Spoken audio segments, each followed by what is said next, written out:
welcome back to the Miraculous Mamas podcast. I'm your host, Elizabeth Joy, and we believe in empowering people through storytelling and education. If you missed last week, make sure you go back and listen to it. I have Taylor Kulik on. She's a holistic sleep coach.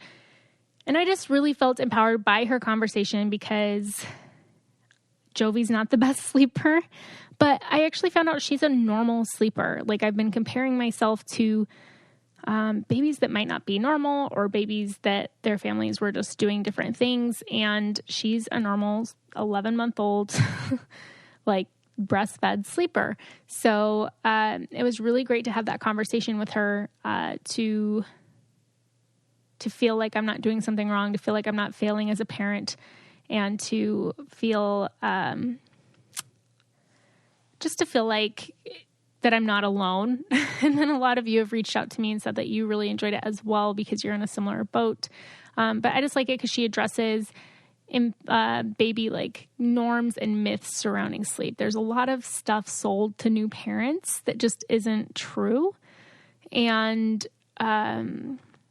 it's a lot. I feel like we're in this age of like information overload sometimes, instead of following your instincts and figuring out what's best for your family. That's what people have been doing for thousands of years.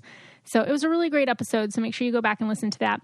I'm really excited about today's episode. We have on Andrea Olson, and I know her from the account Go Diaper Free, but we talk about elimination communication. So it is potty learning, basically from newborn stage.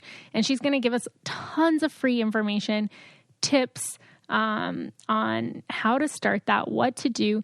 Jovi's 11 months and we're starting it. I would love for her to be potty trained by the time we have another baby. If we don't have 2 in diapers, that would be awesome. So I've been signed up for her program. I have her book, and I've just been loving the information that we have. So she gives a lot of, like I said, just amazing tips and tools today. And it's just a super interesting episode. If it's something that you've never heard, like, what? I can start potty training my kid from newborn. And it's like, yeah, you can. And it's, again, something that people have been doing for thousands of years in other cultures. They still practice it. So yeah, it's definitely a lot of information, a lot of really good information, and just a really cool thing to learn about. So we're going to go ahead and dive into the interview. All right, everyone, I have Andrea Olson here, and I'm super excited to have her on the podcast because I've been following her for a while now, her Instagram account, Go Diaper Free. And obviously the name intrigued me because I'm like, wait, kids can go diaper free. And I was the kid who, I didn't learn how to wipe my own butt until I went to kindergarten. I would gag while I was pooping in the bathroom. And so I knew once I had a kid and I was changing poopy diapers, it was just going to be like the worst thing for me. And it is. Like, I still gag sometimes. I'm like, this is so gross. So as soon as I can potty train my children, I'm going to. So I started following Andrea, and she talks about elimination communication, how you can start younger, and just all the information that she offers is so, so valuable. So I'm so excited that she's here to share with us her story, her expertise, to give some tips, and then tell us about her courses and podcasts where you guys can learn more. So thank you so much for coming on. Thanks for having me. I'm so excited to be here. Yeah, I just want to hear your story because I was reading on your website too that, like, one of your kids was out of diapers by 9 months, one by 12, and like the longest one was 17 months.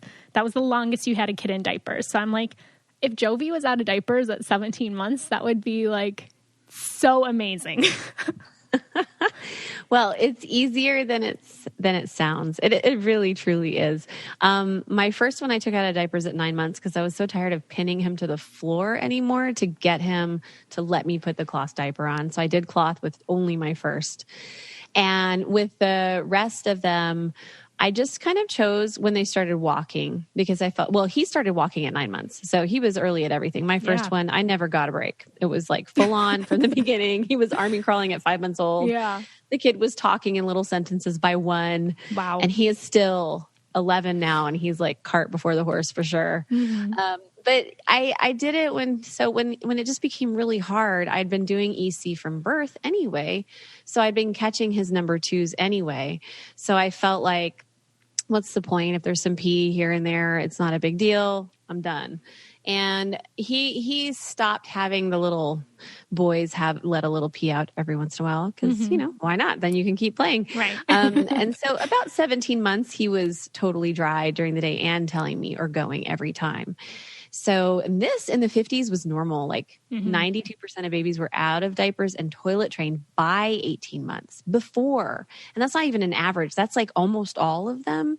And today the average is 3 and it's going higher. So, our babies are totally capable of this. And usually like grandma and grandpa, or not grandpa, grandma or great grandma would have taken them out when they started walking because they didn't want to wash any more diapers. So physiologically, babies and also mentally, they're like completely on board, even if you're not ready. So with a couple of mine, I took them out of diapers at 12 months, 13 months. And then, one was 17 months, but he hadn't ever pooped in a diaper. Like maybe I could count it on 1 or 2 hands. And that was easy. That was just because I was sending him to daycare and they were like, I don't know. He's struggling there with it. He's just really shy. And, one day I was just like, you're not even using these. So why am I doing this? And he was actually the hardest. He was the hardest to wrap up because it was there and he is a little bit on the lazy side. He's 6 now and he's totally my lazy boy. And he definitely was harder to get him to tell me every time kind of thing, which is, it's weird with potty training. It's like all or nothing right then, or some people just drag it out for years because they don't know what they're doing or they think that's gentle. And then with EC, it's like, no, you just choose when you stop using diapers. It could be any time, literally. And then you just have to like teach them kind of the wrap up things like how to do your pants and your wiping and just remind them to tell you. And it's like gradual. It's really great because I should have had 2 in diapers. I should have had 3 in diapers twice. So I've had 5 babies over 8 years. And I don't even know. I didn't have to potty train any of them. They were all out of diapers by close to walking. Cooper had just started walking at like 14 months. So it was pretty close. And then nighttime, one of them was even dry at night at 17 months. I stopped using diapers at night, which just blew me away. I was like, dude, this is unheard of and awesome. And I'm going with it. And that was my last one, who's now 2.5. Yeah, that's so cool. We are going to take a quick break. I know that everybody has heard about CBD by now, but I want to tell you about a premium CBD company that will help keep your head clear, help you feel your best, and has been proven to greatly reduce anxiety, pain, and sleeplessness, and that is Feels. I know that navigating the world of CBD can be really complicated. It's like, what am I even looking for here? There's so many different things out there. What dosage do I need? And that's another thing that's really cool about Feels is that they actually have a CBD hotline guide to help you through this whole discovery process to make sure that you are getting the product that you need, the dosage that you need, and exactly what you are looking for. How it works is that you place a few drops of Feels under your tongue and you can feel the difference within minutes. The thing to remember about CBD is that finding the right dose is important because everyone's is different. And in fact, Feels, it wants to help you find that. And their customer service team is dedicated to making sure that you get the best use of your CBD. So joining the Feels monthly membership makes your self-care easy. You'll save money on every order and you can pause or cancel anytime. Start feeling better with Feels. Become a member today by going to feels.com/mamas and you'll get 50% off your first order with free shipping. That's FEALS.com/mamas to become a member and get 50% off automatically taken off your first order with free shipping. Feals.com/mamas. I just want to clarify for the audience, when she says EC, that's elimination communication. And so my daughter just started walking. So I'm like, oh, okay, so you started when they're walking? Like maybe I'm not too late to the game. Because a part of me was like, I got your book, started reading it, and was doing some stuff online with the membership. And I'm learning like it wasn't too late because it wasn't something I started when she was a baby, whereas a lot of people do. Like you were saying, your kids hardly ever pooped in a diaper. So people listening are like, well, then where did they poop? In the toilet. Or with breastfed baby, I let mine poop in the sink because it was better for my back and it just rinsed down and it's my sink. Yeah. So I can do that if I want. But, you know, in the toilet, there are these little top hat potties that I brought those to market a couple years ago because they stopped making them in Singapore. But in third world countries, you'll come across these top hat potties that you hold between your legs and they go in that. So yeah, instead of using the diaper as a toilet, use the toilet as a toilet. From whenever you hear about EC. And EC, elimination communications, basically you start anytime between 0 to 18 months. And it's based on their inborn instincts. They're mammals. We are all mammals. And no mammal likes to soil their den or their caregiver or themselves. So when they're crying and you're like, oh, I've tried everything. I've tried the breast. I've tried to shush and did the 5 S's, the whole Harvey Karp thing. Nothing is working. My baby is still crying. And then you look in their diaper and you're like, oh, you peed and pooped. You just wanted to be changed. It's actually not what was happening. If you rewind a little bit, they were crying so you would take the diaper off so that they could go hygienically. And if you think about it, we wouldn't have lasted this long as a human species if we weren't born with those instincts to be clean and dry. And so babies are constantly communicating to their parents, hey, I need this or I need that. And with EC, it's just a matter of figuring out what that is for your baby. And yeah, there's no, oh, I'm too late. And there's no, oh, I have to do this full on every single pee and poop. EC is an exposure technique. So literally whenever you find out about it before 18 months is all good. And then, yeah, you totally do get to start wrapping it up at 11 months, or even if you like kind of half-ass started or whatever. And then you're like, okay, I'm going to get serious now. She's walking. This is a great time because in Montessori school of thought, this is the sensitive period, 12 to 18 months, where this is their developmental task. So they actually really want control over this during that period. So I always recommend wrapping it up, starting at walking. And then, yeah, by the time 18 months comes around, like if you remove the diapers early enough, it's so much easier. Mm-hmm. And babies rise to the occasion. They're like, oh, and they've been watching you. They've been watching you and your husband going to the bathroom. They're like, I want to do that. And now I'm walking and I can. Mm-hmm. And it's so straightforward. Because of their instincts, really. Mm-hmm.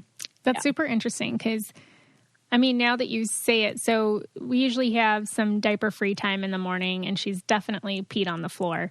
And I'm like, whatever, you know.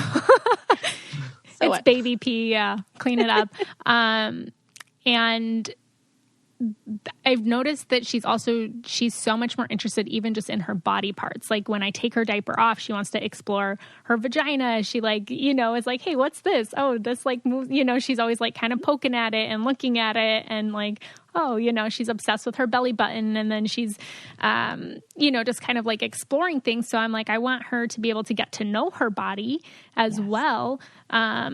And so it's just like interesting watching her. So she started that phase probably around 9 months where she threw a fit when I'd lay her down to change her diaper. Yes. Yeah. Now she doesn't love it. And as soon as I get the diaper off, she's like turning her body, starting to like run away.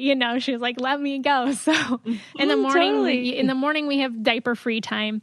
And I do notice like cues, and I just have to be honest, I've been like super lazy about it. So especially if she's pooping, so I'm nervous about the poop in the toilet because I just hate poop. So do you do the poop in like that top hat or like in the normal toilet? So for an 11-month-old, she's probably, especially from what you just described, she's probably going to want to run off. Yeah. And if you put her on a mini potty, which I have tinyundies.com also because I couldn't find small underwear, couldn't find small training pants that were cotton that worked. I couldn't find small toilets, and I definitely couldn't find top hat potty. So like I have this really small mini potty, but if you've got an escape artist, you're going to want to probably put her on the big toilet on a toilet seat reducer that has handles. And this is the weird part too, when you put them on it, if they try to dive off into your arms and you stand close enough, they're just going to make it a dive off game. Mm-hmm. And it's this tricky thing for some babies. So I always would line the floor with something pad the floor, and then just like, oh, I got to get my hairbrush and turn my back and go away when they're older like yours.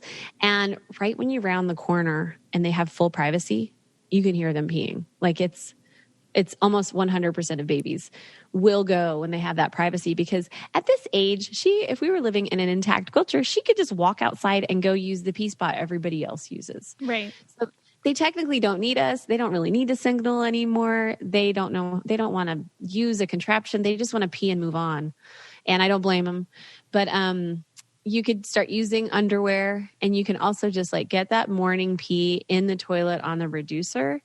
And for anybody listening who wants to try it out, we do 4 easy catches, and one of them is the morning pee. And it doesn't matter if they go or not. It's just an opportunity to go to the bathroom.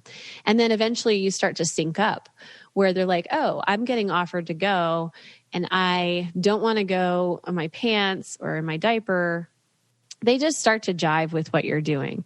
And there was a survey of like 1,000 babies last year by this woman in Europe. And she found that 6 months was average for poop training of all these people who do EC.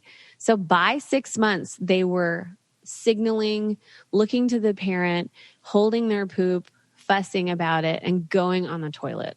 So this is like really easy once you make a concerted effort. And so the second easy catch is poops, and your baby's pooping. Now, if you have a personal issue with poop, it sounds like you have a history with it. It's just so gross. It's good to know. Hey, I hated changing poopy diapers when I was a babysitter when I was 11. Yeah, so that's why I did EC. Yeah, right. Yeah, I was like, ooh, that I can avoid that. Sweet. So it's better to have it in the toilet, but you, the mom, you have to like take a deep breath and relax and give privacy, turn your back and let her do her thing. But if you see her start to poop, and this is anybody listening, just say, wait, just like that, wait, and take them over the toilet. Or if they're still being held in arms all the time, you just hold them over something and you make the grunting noise, which is universally for, hey, it's okay to poop now. And once one of them goes in the toilet, she will want all of them to go in the toilet. It is that easy. So I highly encourage you. That's the second easy catch. The third one is when you're doing a diaper change, before you stop using diapers, which should happen 11 to 14 months, you should stop using diapers for sure during the day, like non-napping times. At the diaper change, some babies are still, especially like 5 or 8 months, they're still waiting for you to take the diaper off so they can go. And then you're like, geez, it's dry. Let's put this thing back on, I guess. And then they go in it and then you have to change it again. And you're just like, oh, this is terrible.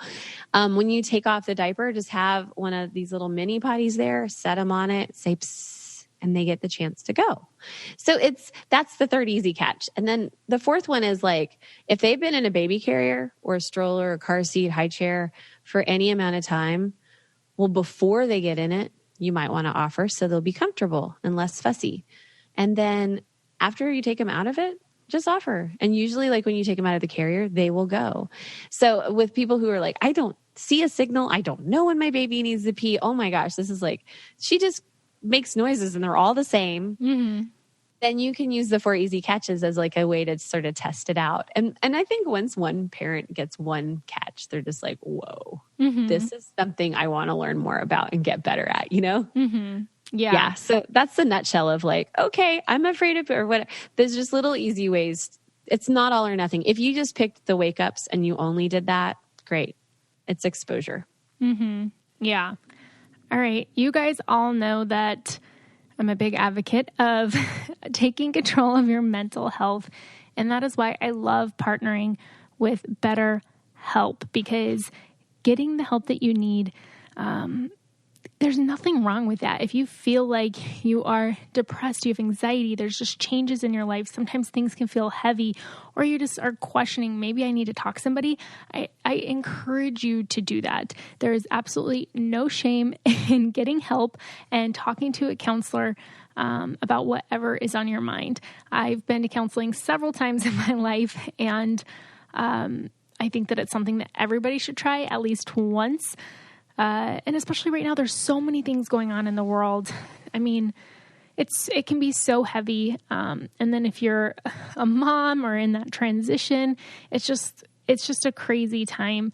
I know for me, that transition to motherhood was really, really tough. And I did need to navigate through a lot because things were just kind of coming up from me that I didn't even know were there, which is why I love BetterHelp, because they make it comfortable and affordable. You don't have to go to sit in an office. You can communicate in whichever way is the most comfortable for you. And in fact, so many people have been using BetterHelp that they are recruiting additional counselors in all 50 states. I want you to start living your best life. And as a listener, you'll get 10% off your first month by visiting betterhelp.com/mamas. Join over 1 million people taking charge of their mental health. Again, that's BetterHelp, HELP.com/mamas. So you were saying like if they've been in a carrier. So at like the age that my daughter Jovi's at, and I started implementing all of this, if you're going out in public, let's say I'm running errands, would you put your kid in a diaper? Yeah, I would use a diaper as a backup with some of my kids. It just depended on how they worked with their diaper. And it could be a disposable. I used most recently Compostables by Diaper with a Y. Mm-hmm. And those you can tell in the line when they're wet, and they biodegrade in 75 days under the right conditions. The fact that they biodegrade at all is way better than 7th generation. Mm-hmm. So like you can do this with disposables of any kind, just the less wicking, the less super diaper, the better, right? So you can put them in one of these disposables or a cloth diaper on an outing. And when you're out, I always bring a mini potty with me or a top hat potty, and I potty them in my car on that before I go in. Mm-hmm. If I have a really young baby, like 11 months, you could probably get from the car into the place, and then you have to find the public toilet. And then you have to bring your toilet seat to put on top of it. And there are such tools, but it's kind of more complicated. Mm-hmm. I would just potty in the car, put her in the carrier or in the stroller, do my thing, get back to the car, offer a potty, and then go. And what you'll find is that they're less fussy, and they do better on outings than at home. And you do too. Like you're just more aware. But having a diaper as a backup, not a toilet, it's just a backup. During those times, like even nomadic tribes would do that. They would stuff the swaddle with mosses or animal furs, just in case, because they're on this long trek. So we can think of it the same way. Yeah, that's super interesting. We used cloth diapers until she was about 6 months, and we started solids. Because again, I'm not cleaning up human crap. Totally. And now that it is, everyone says it's different when it's your own kid, and it is. But to me, like the big difference is that I don't have a choice. I can't hand the kid back and be like, nope, you got to do it. It's my kid now, so I have to do it, which is fine. And it has gotten easier. I don't gag I don't really gag at all anymore, actually. But I definitely I can't control my face. I'm like, this is nasty. Right. And she probably feels the same way. She's probably like, yeah, once you get them in the toilet, she'll be like, I'm with you, Mom. That was pretty gross. Let's not do that anymore. Right. Well, so I caught one in the toilet once. Yay. I'm trying to think of how old she was. Because she never pooped in the bathtub. And then she went through a little phase when she was a few months old where she did a few times in a week. And then she didn't do it again, ever until she was I think it was right between 8 and 9 months, right around 9 months. And then she did it a few times in a week again. So I'm like, I got to pay better attention because this is disgusting. So, she started kind of farting in the tub and then started grunting. I was like, oh my gosh, I grabbed her, I put her on the toilet, and she pooped in the toilet. And I was like, that's awesome. This is so cool. Great job. Right. That's all there is to it. That's literally it. And they also have instincts to not go in the water like we do. They're born with sphincter control. I don't care what the medical manuals say. They all say 18 months. It's BS. They are born with it. Mm-hmm. They can control it. They'll start to look to you. That's why I always recommend, if you have a newborn or you're pregnant, start right at birth, because it's harder to unlearn diapering than it is to learn how to use the potty. It's just, you just choose. And I used diapers the whole time up until walking with all of them. So I didn't just have them around naked. I didn't like pee on the floor. I don't like it when they pee on the floor. I don't like that. And I hate changing poopy diapers. You and I are kindred spirits. I despise it. Yeah. And when I've had to, I've been like, how do people do this every day? Like the newborn blowouts. Oh my gosh. I had to do one with a full outfit change one time out of 5 kids. And I was like, that was terrible. Yeah. I'm never doing that. You're like, can I just hose them? Right. Like, can I just hose my child down? I don't know what I was to at do the Biltmore estate. It was like no. the most terrible experience. And that's funny because other moms will laugh at me. They'll be like, but you're just supposed to take an extra pair of clothes. Right. Anywhere, you know? And anyway, so I would say, yeah, with your surprise catch was actually, it totally makes sense. I always potty before and after a bath too. Even to this day, they'll sit there and pee in the bath water. And I'm like, come on. Right. It's Yeah. disgusting. Right. But they just want to try to make, do a funny. Right. Not funny. Right. Yeah. I mean, it's like the pool, right? Every kid pees in the pool. Oh my goodness. I mean, I've peed in the ocean. I don't think I've ever peed in a pool. But yeah, it's terrible. It's basically, what do we teach them to do and what do we want to teach them to do? And you don't have to be good at it. Like with your apprehension of doing it and going for it, there's probably some, I don't want to mess it up, or I don't really know what I'm doing. But did you really know what you were doing with anything in the beginning? No. Like breastfeeding? Please. I still don't know what I'm doing. I'm like, she's turning a year old. I don't know what to do. Right. And I'm on my 5th and I'm like, I am terrible at this and like baby sleep. I was terrible with teaching them how to sleep. Yeah. Well, the big thing for me is like Vito and I trying to expand our family, and I don't want to have 2 in diapers at the same time. And Jovi, she's so smart. Like, she catches on so quick. She does sign language for different things, and she's really great at communicating. Sometimes her communication is just like screaming at you, right? But, but she definitely lets her voice be heard. And so I feel like it's definitely something I could do with her, and it's something that I would love to start now so that when we have another kid, I'm not changing 2 sets of diapers and all of that. And then you said it's something like you can start from birth. So what does that even look like? It's a newborn baby. Yeah. So my newborn course, Baby Meets Potty, is like, it has a lot of footage of me doing it with hours old, minutes old, days old babies, all of my babies. So you can see, because you might be afraid to handle them or whatever. That's sort of the biggest barrier. But they don't pee and poop that much the first week of life. So there's a lot of chances to just kind of be with them and observe. And they're very vocal about signaling for the first 4 months. So whenever they wake up, just take them. That's it. Like every time the baby wakes up, take them to the potty before nursing, and making that a habit of, hey, let's help you relieve yourself first. And then there's no popping off the breast during nursing, which is a sign that they need to go. So you'll have a better latch. They'll get a full meal and they'll be more comfortable during nursing. Some babies poop only during nursing for a while, and it becomes kind of complicated, but we have the Top Hat potty, and it's like, have it at the ready or just ignore those ones. And eventually that goes away. But if you start at birth, the best way to do it, I wouldn't do any observation time, which is what I recommend for other ages. I would just do the wake ups and the poops. So when they're bearing down, or maybe they've started to poop. It happens in stages. There's always more. So just take them over to the sink or the toilet, squat in front of it, and make the pss noise or grunting. And with a newborn, if you just do it at every wake up, you will probably catch all of the pees for a good while. And then after you've nursed or bottle fed them, the first fuss is a signal with all newborns, 0 to 4 months old. That first fuss after feeding, usually 5, 10, 15 minutes later, that means they need to go potty. That's the only reason they would cry. They're full. They have slept. What else is left? As long as they're warm, and you're nearby, they're going to need to pee or poop or both.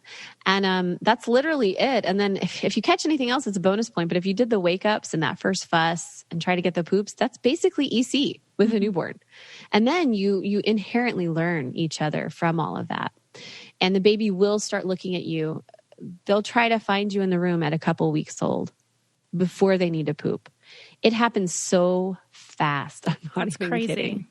It's so easy. That's why I'm like, if you guys just take the diaper off and you've started, that's literally it.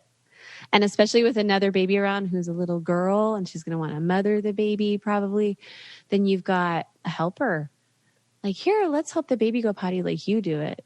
And there's no regression because she's involved, you know?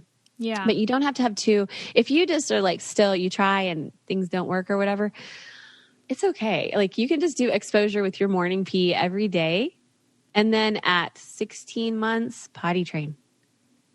You know, like, I don't know when you're planning on having another child, but like, if that timeline works for you, anything before 20 months is great. Before 18 months is even better.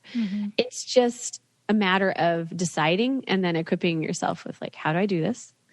And the book that you have my book, Go Diaper Free. It comes with this optional hybrid plan. And so for the newly walking, who's very smart, like you're saying, Jovi is, you would just get that hybrid plan from my book owner's website, which you've been on. And you can do this like 1 to 2 days of teaching while she's naked, which she loves anyway, and she's used to anyway. And then every time she starts to go, you just bring the little potty. And that's, you would use the little potty. You just bring it to her or bring her to it and have her finish there. And that just demonstrates physically. And then there are more steps in it that I go over in that handout, but it's like, you can literally start at any age. And I just want everybody listening to know, like, it does not have to be all or nothing.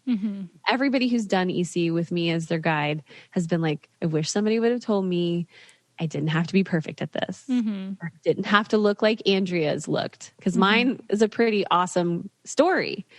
It doesn't happen to everybody like that. And I've definitely had struggles. But, you know, it's overall, looking back, I was like, this has been amazing. I was always afraid of parenting because of the smells and everything. I like the same reasons you have. Like, this is so gross. But my kids are also super self-assured. They have really good self-esteem and they're extremely independent. I took them out to a fine dining restaurant the other day and several people complimenting. They're like, wow, your kids are so well behaved. I'm like, yes, thank you. And I know it's not just EC, but EC helped me be a better parent because I felt like we were communicating and we were there for each other, you know?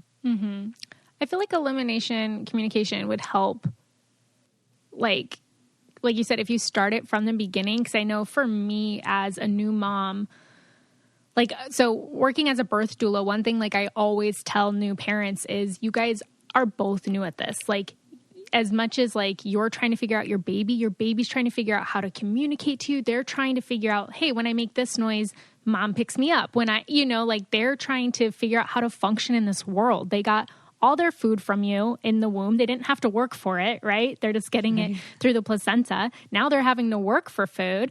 They're, you know, you're putting them in clothes. It's a completely different environment. So it's like you guys are both learning to communicate with each other. You guys are both learning how to function together. And I feel like elimination communication is just like, that would, like you were saying, enhance that relationship because then you're tuning into even more cues. It's not just like, okay, you know, sleep, eat, play, sleep, eat, play, you know, every 3 hours or whatever it is. It's okay, change diaper before the nap, like, you know, always put them down dry. And it's just kind of enhancing that relationship and learning like, oh, so my baby is like they are communicating with me. And I just feel like that would, like you're saying, just kind of deepen that relationship. It totally does. And every single person, I've interviewed a lot of people over the years just to like inform what I'm making as far as my courses and what I do podcasts on and videos.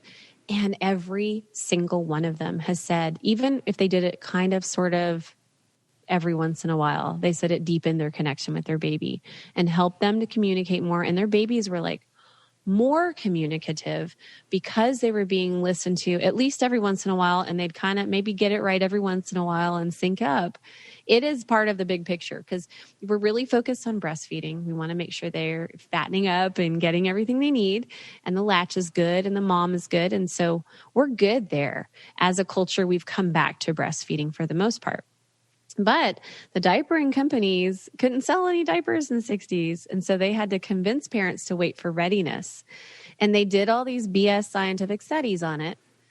funded by Pampers. I met the guy. He lives here. He lives in my town. I was like, you're the devil. I need to talk to you. What happened? And he explained, we just wanted to sell more diapers. Wow. And then I told him about EC and he couldn't even talk to me for a week. He was like, I think we took it too far. And it was just this real aha moment of commerce versus what is natural parenting? What are we supposed to be doing here? And we are supposed to be, our body makes the food. And then we also, our babies are equipped to tell us, hey, I'm ready to let that go now. I need to go to the bathroom. Can you help me? And, oh, I'm really tired now. Can you help me?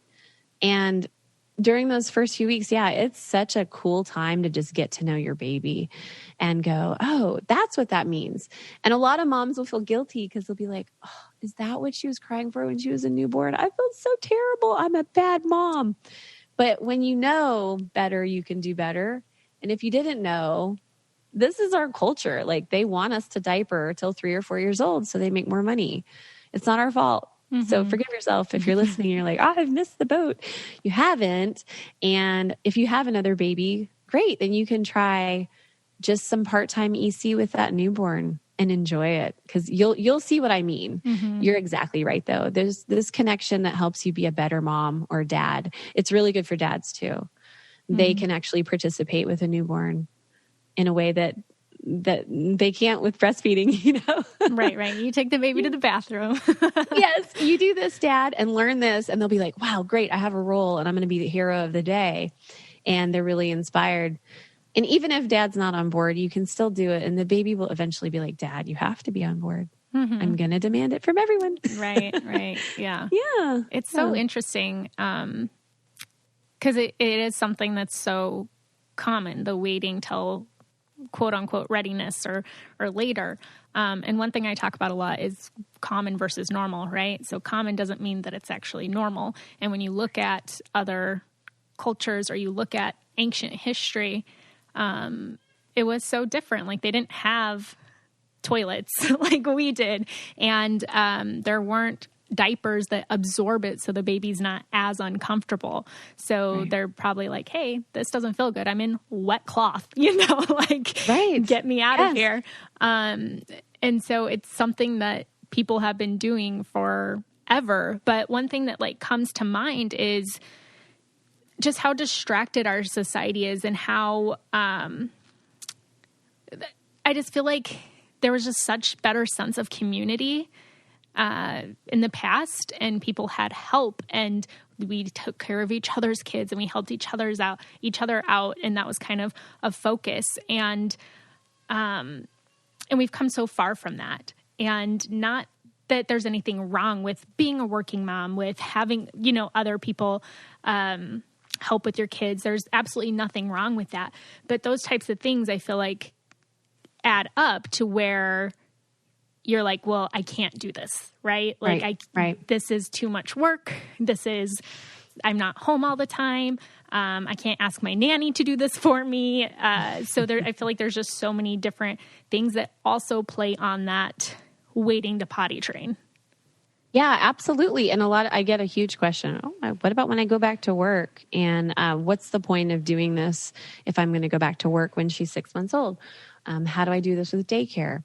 I have a couple of episodes on my podcast that are, one's called I can't remember the name of it now. It's something about super successful potty training experience with daycare. So this woman did it so part-time, EC, until 2, when her daycare would allow her to send the child without diapers, and at home had been out of diapers since 18 months. And once 2 hit, she did potty training for like a day. It was blissful, she said. And she was like 6 a.m. to 6 p.m., like full on daycare all the time, and had this blissful potty training experience to wrap it up at 2. And that was it, So, and I also have another mini course that I've just put out that's about daycare and how to work with the teacher. They weren't on board with my children. And at 12, 13, 14 months, I convinced them and we worked together. They have less poopy diapers to change. And the child demanded it. It was like, you want a fussy child all day, then don't do EC with my kid. Right. If you want to have more harmony and have an easier job, then do. And I would also say, I have 2 businesses. I have 11 or 12 now part-time employees around the world. I work 3 hours a day, so it's not a huge amount, but I'm like super efficient when I'm working. I have a nanny. I've taught all of my babysitters and nannies how to do this.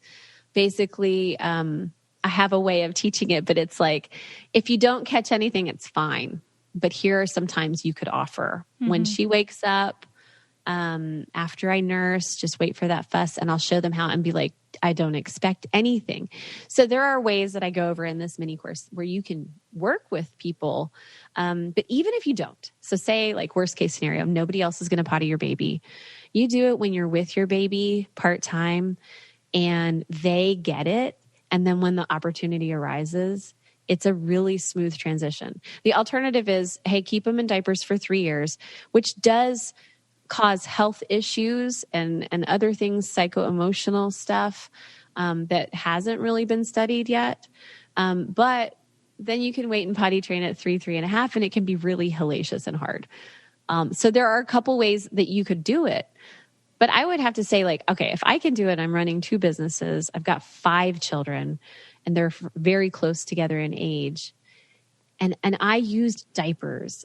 If I didn't have diapers and I had a community instead, it would have been similar, right? But like, I used the diaper. I used the little rocking chair thing. That was auntie, the uncle would be like, whatever, my crib.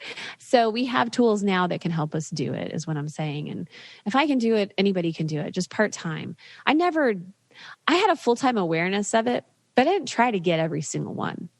I did focus on the poops because I hate changing poopy diapers. And, I did teach nannies, and some of them never got it. Some of them were terrible at it. But I still did what I wanted to do with my babies when I had them, and it all worked out.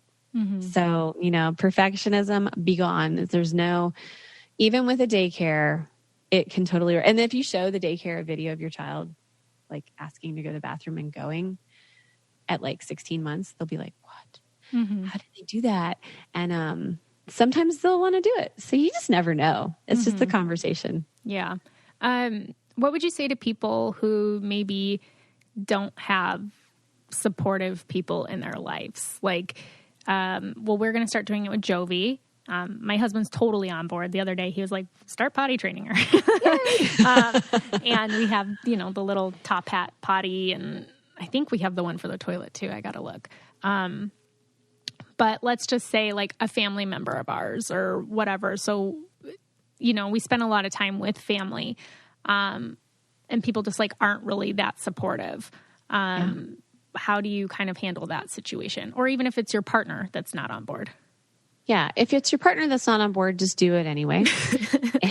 It's like you see the sock in the hallway and you're like, oh, go pick up your sock. No, just pick it up. If you don't like it there, just pick it up yourself. Just do the easy yourself. Or do the potty training yourself. And you can give them the highlights or the notes, but just the proof will be in the pudding. If you've got somebody who's resistant but kind of curious, hand them the baby when they're going to go and say, hey, can you potty him real quick? Because I just can't. And then set them up for success, But if they're not on board, and like I recently got divorced, so if we had a newborn that we were sending back and forth, I would not probably expect him to do anything. I would do it at my house though. Like, what's under your control? And that's always good enough. The other question is, if somebody naysays you and says, oh, that's damaging to children, you should not do that. You're going to psychologically damage that child, because that's what those studies from Pampers say is going to happen. If you don't wait for readiness, it has invaded our culture in 2 generations. So what you say is, well, what did people do before diapers were invented? Just ask a question. They'll be like, I don't know. Well, cloth diapers were invented 200 years ago. What did people do for all of human history? Were the babies just pooping and peeing all over the cave? Right. We would not exist today if they did. We would all have died out. This baby tells me when she needs to go. All babies do. We just ignore it. So we're super happy about it. I don't have to change poopy diapers, and she's super happy about it. Now, if you've got somebody, you're going to somebody's house and you're passing the baby around, put them in a diaper as a backup for that time. If you see them start to signal and squirm, just say, excuse me, can I have the baby for a second? Take them to the bathroom very discreetly. Don't tell anybody what you're doing. And then give the baby back after you've pottied them. So there are lots of ways to like skirt around that. But basically, if you just ask them a question, like, what did people do for all of human history? Mm-hmm. Right. And that's what we're doing. Diapers are super new. Mm-hmm. Yeah. I ask that question a lot with birth too. Right. When people are anything. like asking me questions, I make listen. Right. What did we do before microwaves? Right. What did we do before the toaster oven? Mm-hmm. Or before buying bread at the store? Yeah. Your own. Mm-hmm. Yeah. I mean, I had 2 unassisted births, so I feel you on that. Like, our bodies and everything is made so perfectly. We're completely equipped to be the mothers of our children, and our babies are completely equipped to help us even learn how to do that. Right. If you just like get quiet and tune in and trust ourselves. And then, definitely go to my website and check out all the things that I can teach you. Like, you can see it in action. Because I think it makes sense once you think about it. Right. Well, I mean, even in your book, I mean, there's tons of pictures in here, like showing, there's diagrams, there's photos, like it's so comprehensible. It's not like, that you're just like reading this huge manuscript without like actual direction in there. So you can, actually look and see what it looks like. So that's really cool. So before we close out, tell us about your podcast and the courses that you offer. Yeah. So my podcast is the Go Diaper Free podcast. It's on iTunes, Spotify, and everywhere pretty much. I put out a new episode every week. I highly encourage you to look at back episodes and also just to go on my website, godiaperfree.com, and click on the blog or the podcast and just search. Put in anything. Like if you want to learn more about potties or diapers or poop or whatever, search through that, because I have, I think, almost 150 episodes already that I've done. And then I have a YouTube channel, and I have a lot of videos of actual babies being pottied there, although it's limited because, they have a lot of censorship for things that are baby related, even though anyway. Yeah. Long story short, there are some things up there. I do have more videos that come with my book and a private video library of things that like I would show my friend. This is how to do this, or this is how to aim, or this is how to wipe or rinse the bottom of a baby or whatever. Those come with my book. But so podcast and YouTube are both Go Diaper Free. Instagram and Facebook is also at Go Diaper Free or /Go Diaper Free.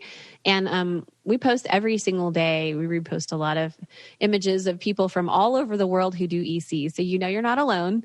And every single day, something adorable for you to look at and inspire you.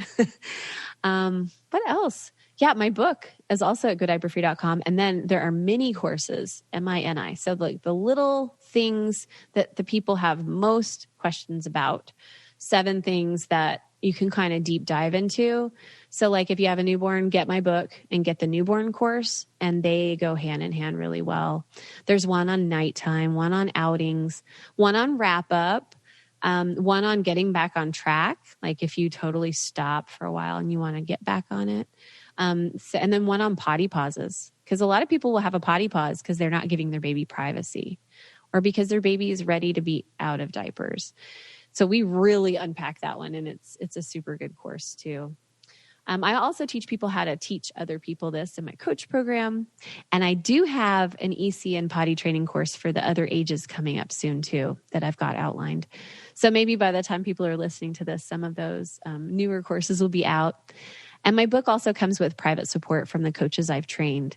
So there is always somebody there to help you. It's not on Facebook. It's on our private site. So you can feel really safe sharing about your baby with the coaches. And it's an awesome community of moms all over the world and some dads. So literally anything you need, you can find on my website, because I want to make it easy. And here's the other thing.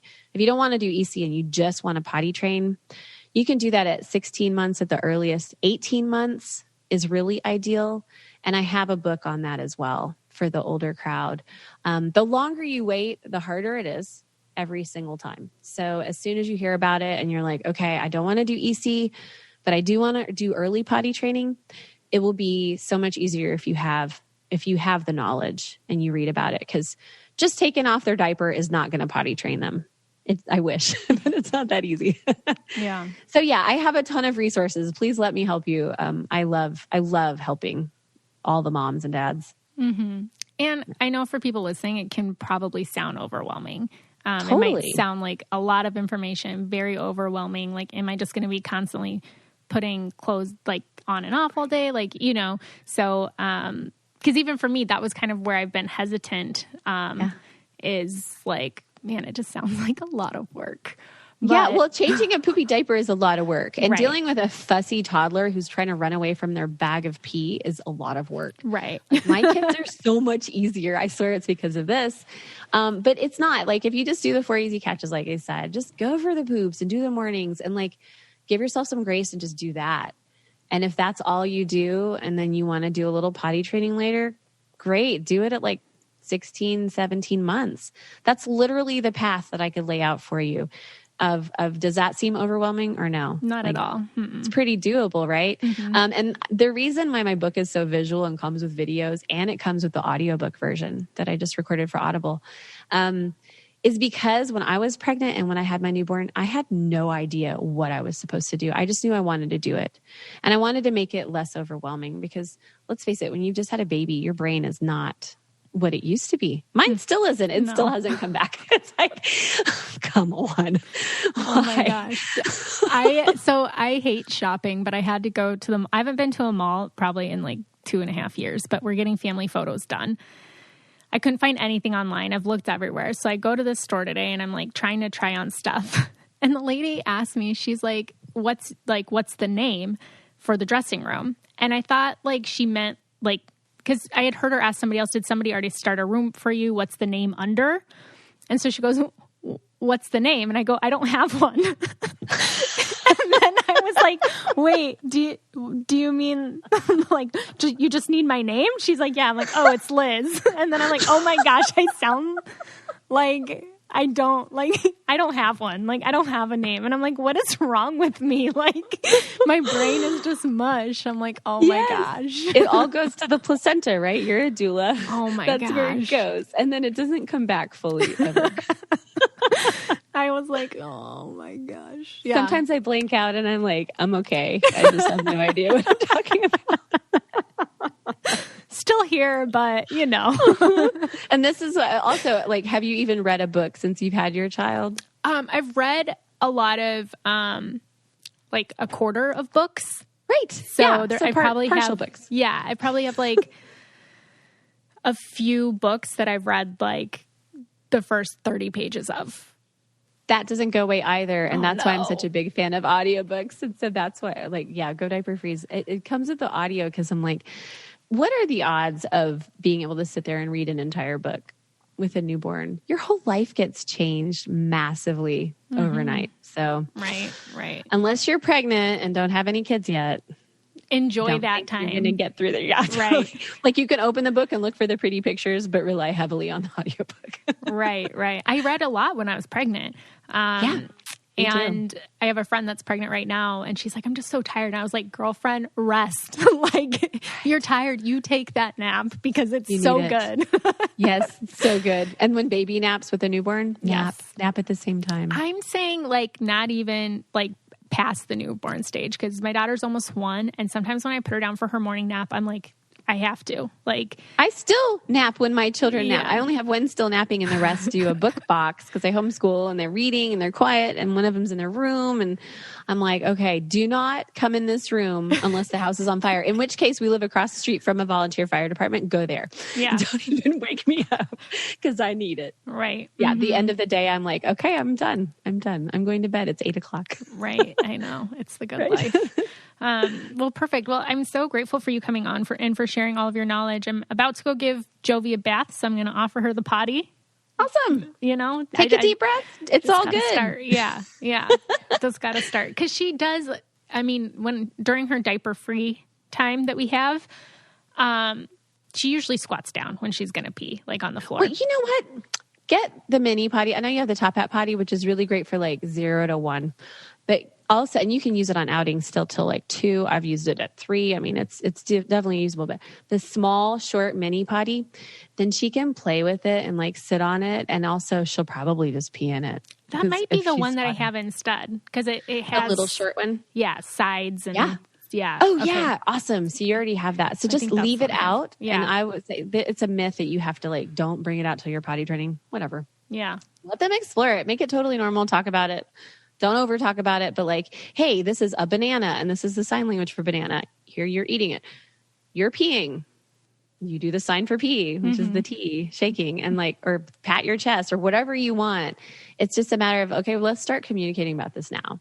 And here's your tool that you can use. Right. Like anything else. Super simple. Yeah, I know. I just got to do it. This was the motivation I needed. So, and you're already doing it. You're doing diaper free time in the morning. Who else is doing that? You're already doing it. Give yourself some credit. Yeah. Well, I'm just like, everything should probably air out. She's like been in a diaper all night, you know, and she needs to explore her body and have a positive sexual identity. I mean, that starts early. Totally. Yeah. You're doing great. Yeah. Thank you. Now just take the next step. You've got the tool. Right. You got it. Right. You got this. Yeah. So everybody go follow Andrea. I'm going to put links to all of her stuff in the show notes. And I just want to thank you so much for your time, your energy, and your expertise today. It's my pleasure. Thank you so much for having me on. Okay, I'm totally inspired to just go for it now after having this conversation with her. I'm like, okay, I can do it. I've had the information. I just haven't taken the steps. And if I can just start with the easy catches, right? and go for that, I'm going to. But I'll keep you guys posted. And I'd love to hear if any of you have done it, if you're going to do it. Keep me posted on your journeys. I love hearing about that stuff. If you guys are listening and you're not subscribed, make sure you hit the subscription button and follow us on Instagram and join the Facebook group and just stay up to date on everything that we're doing. We are still rebranding. I know I haven't mentioned it in a couple of weeks, but we're still heading that direction, just finalizing some things. So make sure that you're staying tuned and in the loop for everything.